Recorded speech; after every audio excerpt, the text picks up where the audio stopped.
Mahendra Sakaram Kamble लोकनेता YouTube चॅनलमध्ये आपलं स्वागत आहे।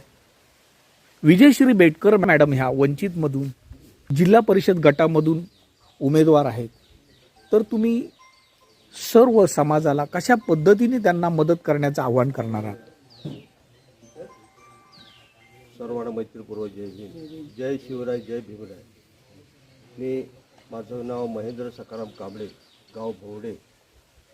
आमच्या वंचित बहुजन आघाडीच्या उमेदवार विजयश्री बेटकर यांच्या प्रचारार्थ आम्ही इथे आलेलो आहोत।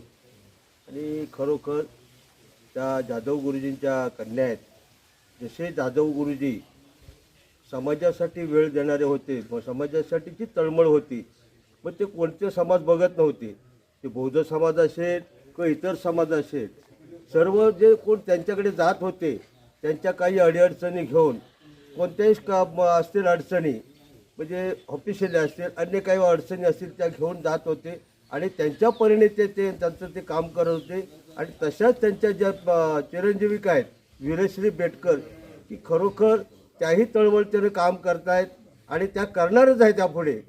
परंतु आज मी एवढं सांगतो सर्व समाजातील लोकांना की या आमच्या ज्या उमेदवार आहेत, आमच्या ज्या मॅडम आहेत आणि यांना बाळासाहेबांनी उमेदवार दिलेले आहे, की खरोखर त्यांचं कर्तृत्व बघून, त्यांचं नेतृत्व बघून त्यांना एक चांगलं पुढे ध्येय देण्यासाठी, एक आपल्या कोकणामध्ये वंचितचा पाया मजबूत करण्यासाठी त्यांना जे आज शक्तिबळ दिलेलं आहे, ते खरोखर आपण सर्वांनी त्यांच्या पाठीशी उभं राहून आपण त्यांना पुढे न्यायचं आहे, जिल्ह्यामध्ये त्यांना पाठवायचं आहे। आणि ज्या काही जिल्ह्यामधल्या ज्या स्कीम आहेत, ज्या काय आपल्याला जे काय मिळणाऱ्या ज्या स्कीम आहेत, त्या स्कीम आपल्याला कशा आपल्यापर्यंत येतील, त्या सर्वांनी विचार करून त्याच्यामध्ये सर्व समाजातील लोकांचं भलं होणार आहे।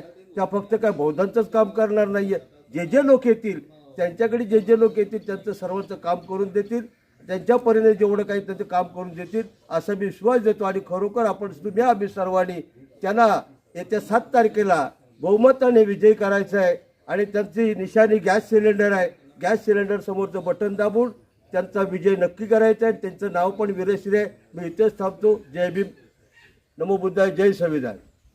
धन्यवाद साहेब, आपण बेटकर मॅडमसाठी त्यांना मतदान करण्याचं सर्व मतदात्यांना आवाहन केले, त्याबद्दल आपले खूप खूप आभार। धन्यवाद।